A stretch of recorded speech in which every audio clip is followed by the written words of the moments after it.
I adjusted my simple black dress, Chanel though they didn't know that, and balanced another tray of champagne flutes.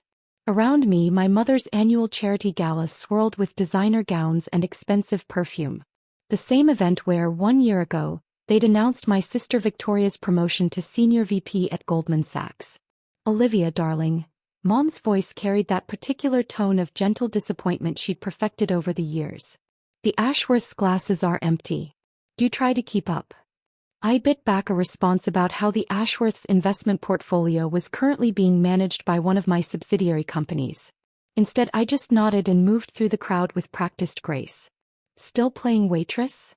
Victoria appeared at my elbow, resplendent in a red designer gown. Though I suppose it's fitting. Weren't you doing something similar in London? Service industry or whatever. If by service industry she meant running Morgan International, one of Europe's most successful private equity firms, then yes. But they didn't know about that. Just like they didn't know about the private jet waiting at the airport, or the fact that I owned this entire building. Something like that, I murmured, moving past her with my tray. Oh, and Olivia? Victoria called after me. When you're done with the drinks, Mother needs someone to help in the kitchen. The actual catering staff is too busy with the important work. Important work. Like preparing the food I was paying for through 3 different shell companies. This whole party, from the premium champagne to the crystal centerpieces, was funded by me, though the checks came from anonymous donors, to Mother's charity. Olivia. Dad's voice boomed across the room. Stop dawdling and get more ice. The Hendersons need their drinks refreshed. The Hendersons. I suppressed a smile, remembering how just last week their family company had desperately pitched to my firm for emergency funding. They didn't know that the mysterious CEO who'd declined their proposal was currently fetching their ice. My phone buzzed quietly in my pocket. A message from Marcus, my COO. Tokyo deal closed. $50 million profit. Board wants to discuss expansion. I typed back quickly. In meeting. We'll call later. Let them think I was in some boring business meeting. Better than explaining that I was serving drinks at my mother's party because they still saw me as their failed daughter. Who could possibly be texting you? Victoria appeared again, champagne glass dangling from her manicured fingers. Your boss at that little import company? Ah yes, the cover story they all believed. Poor Olivia working at some small trading firm, barely making ends meet. If they only knew that that little import company was just one tiny piece of my global financial empire. Just work, I said vaguely. Speaking of work, Mom joined us, her diamonds catching the light. Victoria just closed another major deal. 10 million in bonuses this quarter alone. Isn't that wonderful? I nodded politely, not mentioning that I'd made more than that before breakfast this morning. We're all so proud, Dad added, appearing with the Hendersons. Victoria's showing everyone what a Harrison can achieve when they apply themselves properly. The Hendersons nodded appreciatively, though I noticed Mr. Henderson's hand shake slightly as he reached for a fresh glass of champagne. He was probably still stressed about his company's rejected funding request. Unlike some people, Victoria said with a pointed look at my tray, who never quite figured out their potential. Mom sighed dramatically. We did try with Olivia. The best schools, all the right connections. But she insisted on doing things her way. Remember when she turned down that junior analyst position I offered her at Goldman? Victoria laughed. Said she wanted to explore other opportunities. Now look, serving drinks at parties. Though I suppose someone has to do it. I checked my phone again, this time seeing a message from my London office. Urgent. Royal family's private investment team requesting meeting tomorrow. Your jet is prepped and waiting. See. Mom gestured at my phone. Always distracted. No wonder she can't hold down a proper job. Actually, I started, but Victoria cut me off. Oh, let her check her phone, Mother. Probably trying to pick up extra shifts somewhere. We all know she needs the money. Dad shook his head sadly. At least help out properly tonight, Olivia. The kitchen staff needs assistance with the cleanup. I felt something snap inside me. 3 years I'd been playing this role. 3 years of hiding my success, of letting them believe I was struggling while secretly building one of the largest private investment firms in the world. I really should go, I said quietly. I have a meeting. Victoria laughed loudly, drawing attention from nearby guests. A meeting? At this hour? With whom? The night shift at some pub. Olivia. Mom's voice turned sharp. You will stay and help clean up. It's the least you can do after we went to all this expense. All this expense. The expense that came directly from my accounts, filtered through enough shell companies to hide my involvement. The hired help doesn't leave until the work is done, Victoria announced to their appreciative audience. Isn't that right, sister dear? I looked around the room at all these people who thought they knew exactly who and what I was. The Hendersons, desperately trying to save their failing company. The Ashworths, whose investment portfolio I controlled. My sister bragging about deals that wouldn't cover my daily operating costs. My phone buzzed again. This time it was James, my head of security. Car is waiting downstairs. Pilot reports weather perfect for London flight. I looked at the tray in my hands, then at my family's smug faces. Maybe it was time to show them exactly who had been serving their champagne all night. Actually, I said, setting down the tray, I do have a rather important meeting to get to. More important than your mother's charity gala? Dad's voice rose with anger. More important than helping your family? Victoria smirked. Let me guess. Some late-night stock boy needs help counting inventory? I smoothed my dress and checked my watch. A Patek Philippe that cost more than Victoria's annual bonus. Something like that. Absolutely not. Mom stepped forward, her voice hard. You will stay and help clean up. That's all you're good for anyway.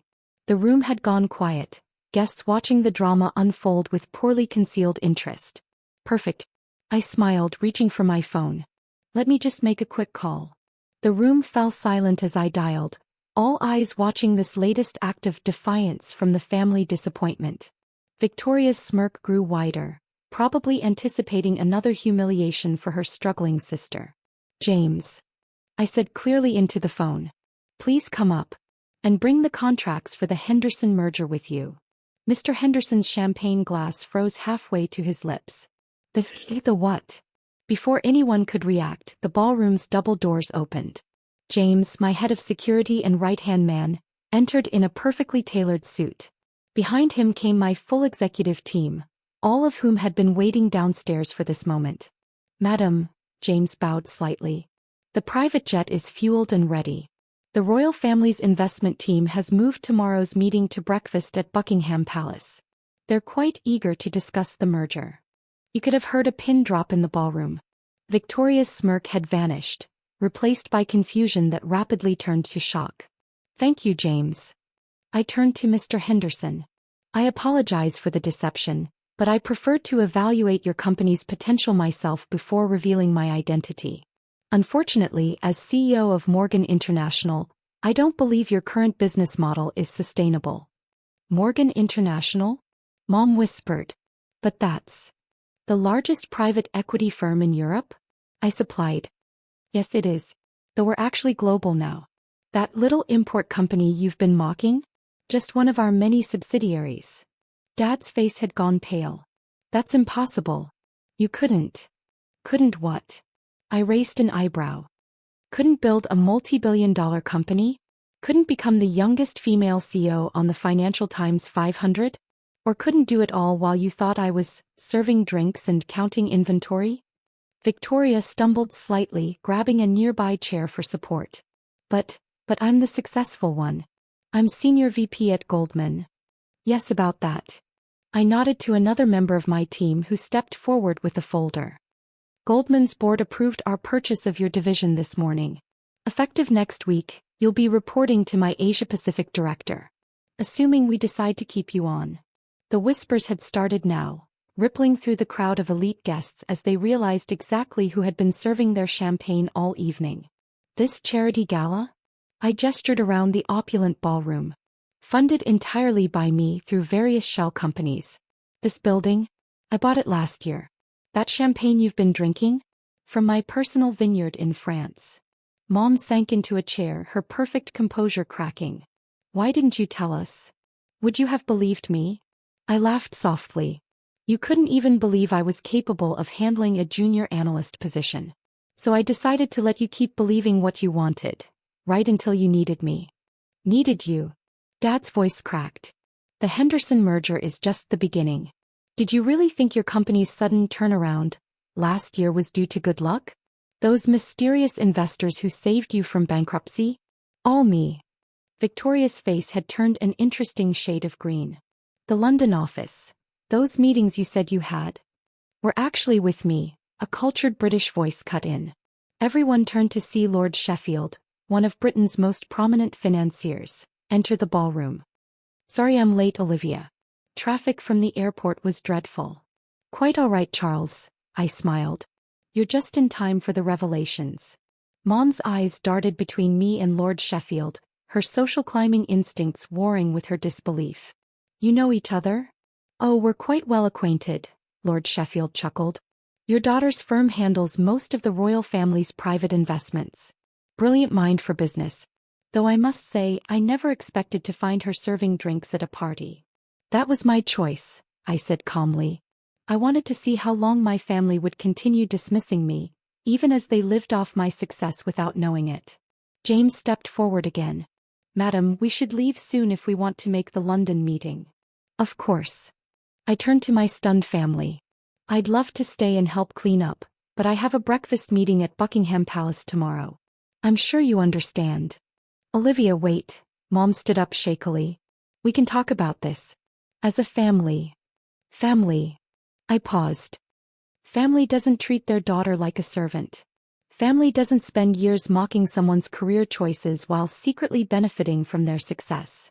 I smiled coldly. But don't worry, I'll have my office send over the bills for all the parties and anonymous donations I've funded over the years. Since family is so important to you.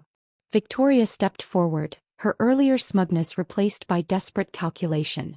Sister, surely we can. Can what? Continue pretending you're the successful one? Keep acting like your banking job is the height of achievement. I shook my head. Enjoy your new position in our Asia-Pacific division. I hear entry-level analysts there work quite hard. As I turned to leave, Dad found his voice. You can't just walk away from your family. Watch me. I nodded to James, who opened the doors. Oh, and Victoria. Those clients you've been bragging about. They're all subsidiaries of my company. Might want to update your resume. The crowd parted as I walked through the ballroom, whispers and shocked murmurs following in my wake. Lord Sheffield fell into step beside me, barely containing his amusement. Quite a show, he murmured. Worth flying in for. Thank you for playing along, I replied quietly. The royal meeting detail was a nice touch. Oh, that part's real, he grinned. Her Majesty's quite impressed with your latest investment strategy. Though I doubt she'd expect her financial advisor to be serving drinks at parties. I laughed, stepping into the private elevator that would take us to my waiting car. As the doors began to close, I caught one last glimpse of my family. Mom collapsed in her chair, Dad staring blankly into space, and Victoria frantically typing on her phone, probably trying to save her job. James, I said as we descended, make sure the cleaning crew gets a generous bonus. After all, I smiled, thinking of Victoria's earlier sneer, someone has to serve the drinks. Later that night, as my private jet crossed the Atlantic, I scrolled through the messages flooding my phone. News of my identity had spread quickly through the elite social circles my family so desperately wanted to impress. Mom, please, we need to talk. We never knew. Victoria, about that analyst position. Dad, the board wants to meet with you. I deleted them all and turned to the contracts spread across my desk. Let them sit with the knowledge that while they were mocking my career choices, I was building an empire. An empire they'd unknowingly depended on all along. Sometimes the best revenge isn't just proving people wrong. It's letting them discover just how wrong they've been, one champagne glass at a time.